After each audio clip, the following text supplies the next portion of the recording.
This is Outdated, and welcome back to Outdated Reviews. And today, we are going to look at the core rules for Alien, the role-playing game, by Free League Publishing. This is the game that got me back into playing role-playing games here lately. For some reason, I remember seeing it and thinking, how in the world can you make a game out of that franchise? And boy, did I learn a lesson there. But we're going to get into this. We're going to dig into this book and talk about the pros, the cons, all that stuff. But before then, we're going to go ahead and get a word from our sponsors.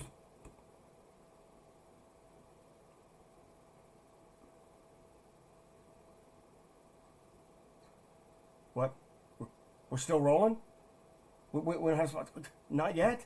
Good God. Okay, sorry. Okay, here we go. Free League Publishing, Alien, yeah. So, this image, it is a running theme. If you remember when I reviewed the starter set, it had the bulkhead door thing of somebody standing in front of it.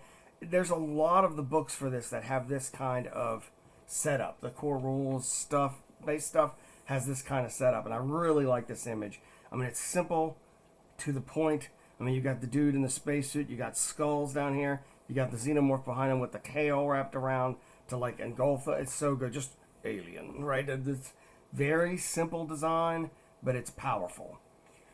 Look at the spine. It's a pretty thick book, but I like the design on the spine. And then we have the back here. I can't lie to you about your chances, but you have my sympathies. Space is vast, dark, and not your friend. Gamma rays and neutrino bursts erupt from dying stars to cook you alive. Black holes tear you apart, and the void itself boils your blood and seizes your brain. Try to scream and no one can hear you. Hold your breath and you rupture your lungs. Space isn't as empty as you'd think either. Its frontiers are ever expanding. Rival governments wage a cold war of aggression while greedy corporations vie for valuable resources. Colonists reach for the stars and gamble with their lives. Each new world tamed in is either feast or famine, and there are things lurking in the shadows of every asteroid. Things strange and different and deadly. Things alien.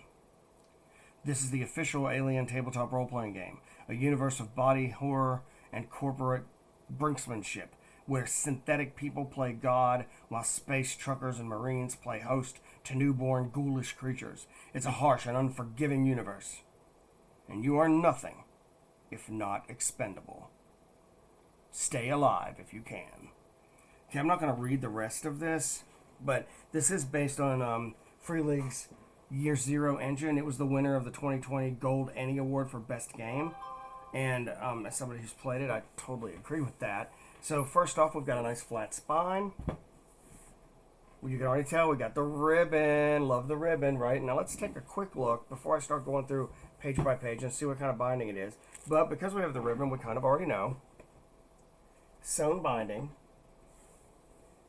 And it's very nice. Okay, so here we go. Now check this out. First thing, not wasting space. You're giving me a map of the alien galaxy, like the galaxy according to the Alien franchise. The same map is in the starter set, but if you don't have the starter set and you have this, you've got the map. Done. Every one of these dots is a planet of some sort. Most of these tell what they are, but a lot of them do not. It's for you to kind of fill in and have fun with, right? Now, thick, glossy paper, if there's a complaint, it's when you have glossy paper and it's predominantly black, it shows fingerprints, right? And some people do not like that. But I love the design of the table of contents, where we get chapter name, image, or chapter number and name, image, and then what's there. And then it just goes across like that. So 1, 2, 3, 4, 5, 6, 7, 8, 9, 10, 11, 12. So what does this come with? Let's take a look. Starts with Space is Hell, which basically explains, various things in the Alien universe and role-playing games in general. your character, so that's basically like creating a character and what you can be, the skills, the talents, combat and panic, the gear, that's all very character related stuff. A Hard Life Amongst the Stars is details more about what it's like to live out there, right?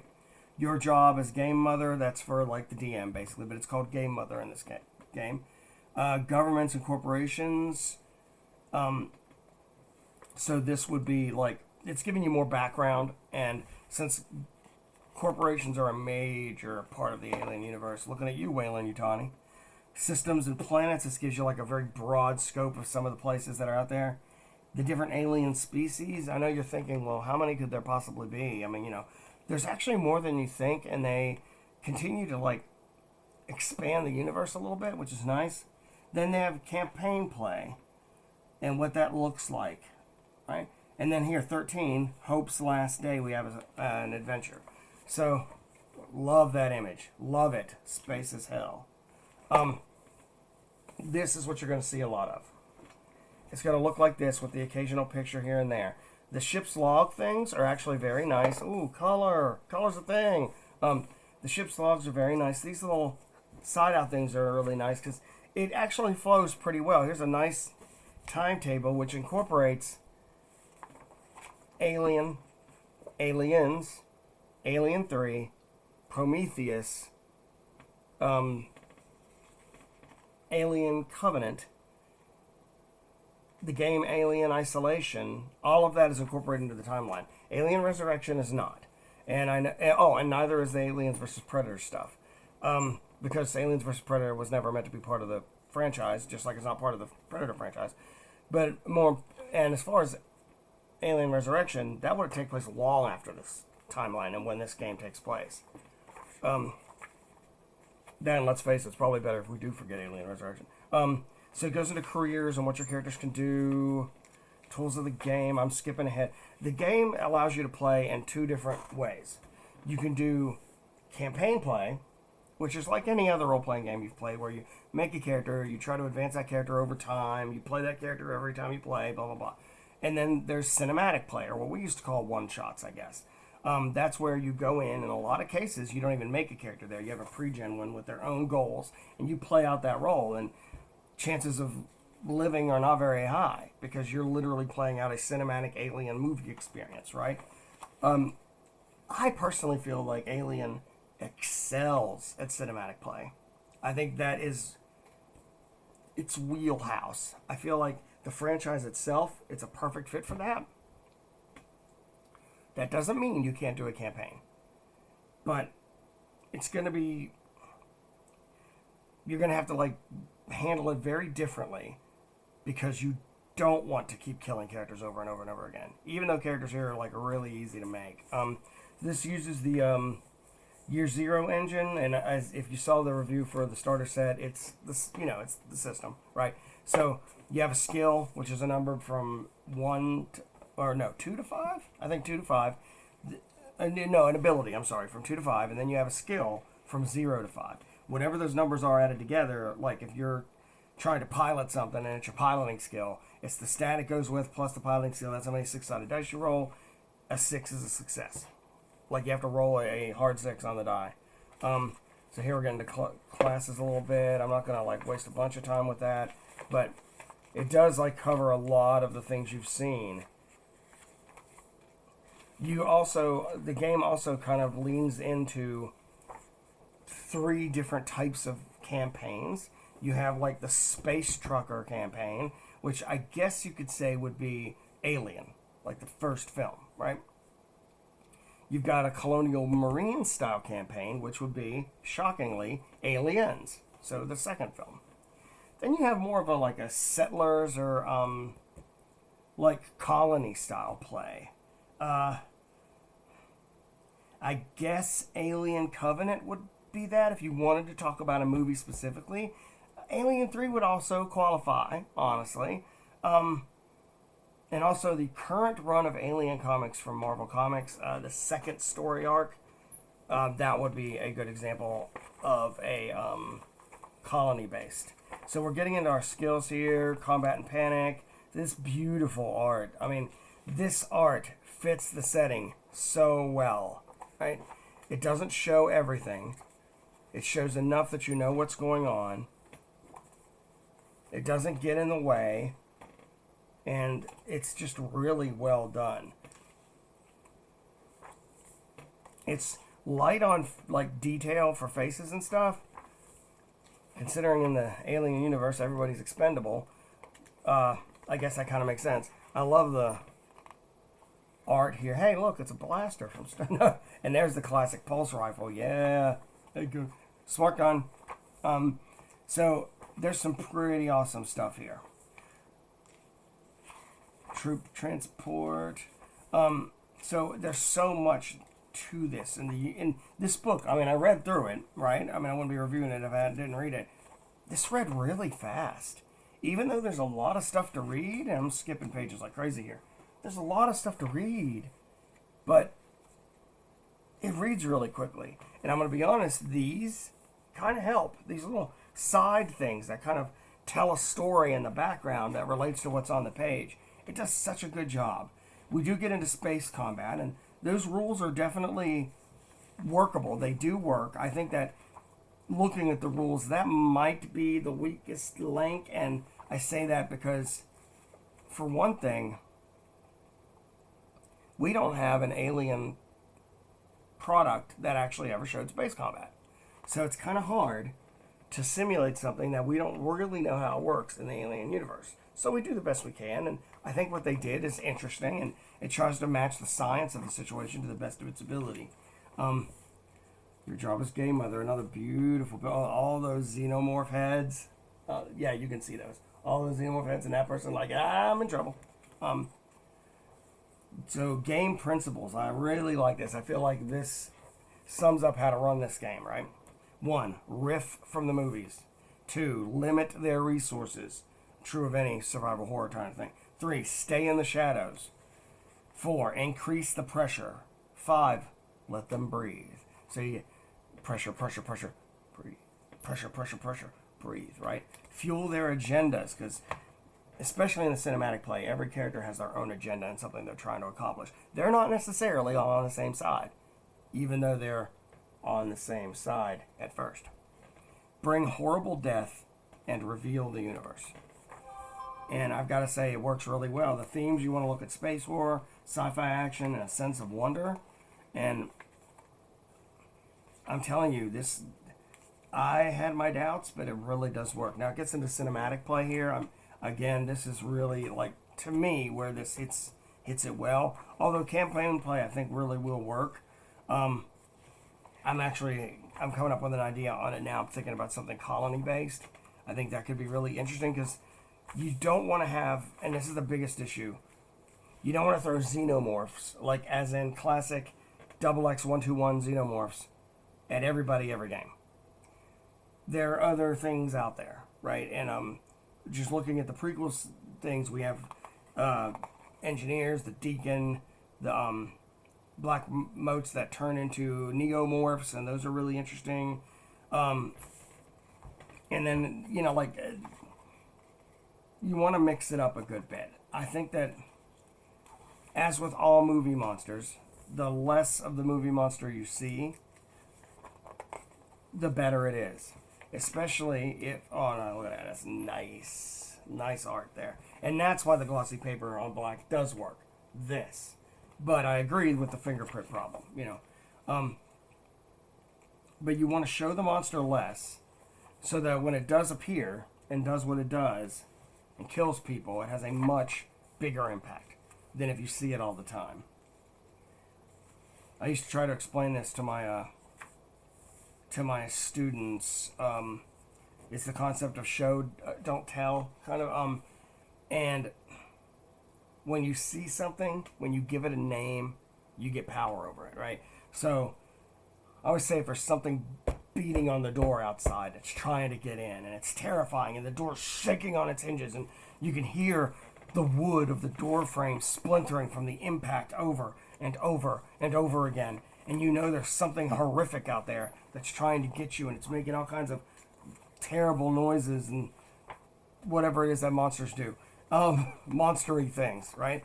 And then eventually, I mean, like, you can keep the tension going forever doing that, right? But eventually that door's going to break down. And when that door crashes to a close and a 15-foot cockroach falls into the room and starts running around the room killing people, everybody's going to be scared. Oh my God, it's a 15-foot cockroach. But there's always going to be that one guy, that one person that goes, oh, thank God. And you're like, what? Why? Why are you okay with this? It's a 15-foot cockroach. And they're like, well, it could have been a 20-foot cockroach. Or 25. Or it could have been a spider. Oh, God, spiders. It could have been a spider, right? Once you know what it is, you can always think of something scarier. But if you don't know what it is, your imagination will think of something scary enough, right? So I think that that's a key to running a game like this, especially with the xenomorph. Now, you have some pretty cool stuff back here as far as like a sample space station and stuff to use. There's also an adventure. Is this it? Yes. Hope's Last Day. It is a cinematic adventure, and it takes place just before Aliens. You play as colonists from Hadley's Hope as the xenomorphs start to take over. So, like, this ends with the arrival of the characters from Aliens, right? So, it's actually, most of their adventures are in 3 acts. This one's only in 1. Oh, and here's how they like to do their maps, because they try to match what things look like in the movies and stuff.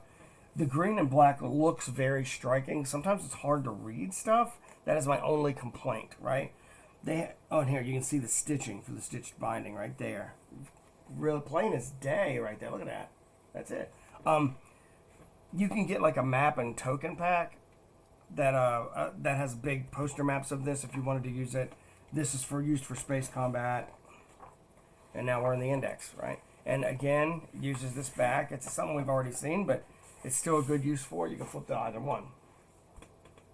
Okay. So this is a standard hardcover size. Again, ribbon, right? They have already released a source book. It is the Colonial Marines source book. They've also released that starter set and 2 other boxed adventures that the 3 of them act as the Draconis trilogy, and it tries to simulate 3 different types of adventure. We talked a little bit about the first one, Chariot of the Gods, whenever I did that review for the starter set. I will do a review of that adventure as well in Adventure Autopsy when I get those up and running. But let's talk about Alien, the role-playing game. This is a very nice product.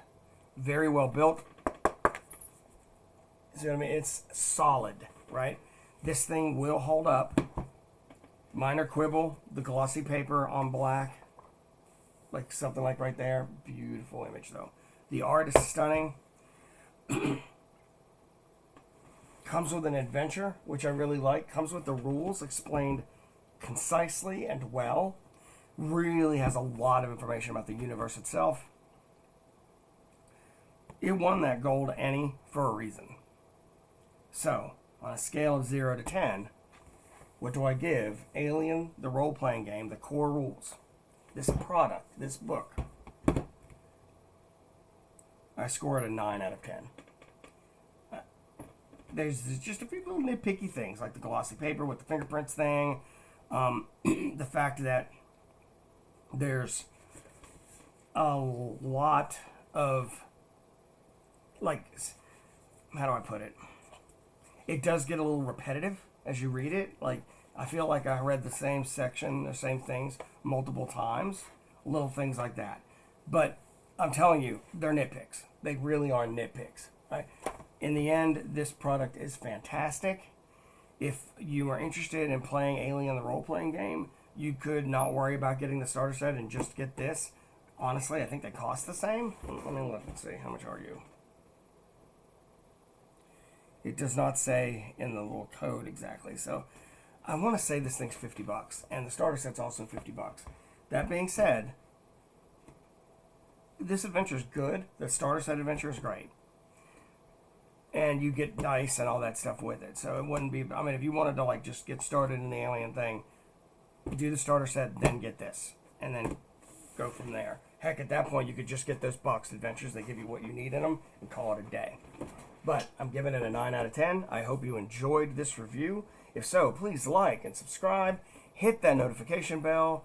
And come back whenever I post another video. Every Friday at 1 o'clock Eastern Time.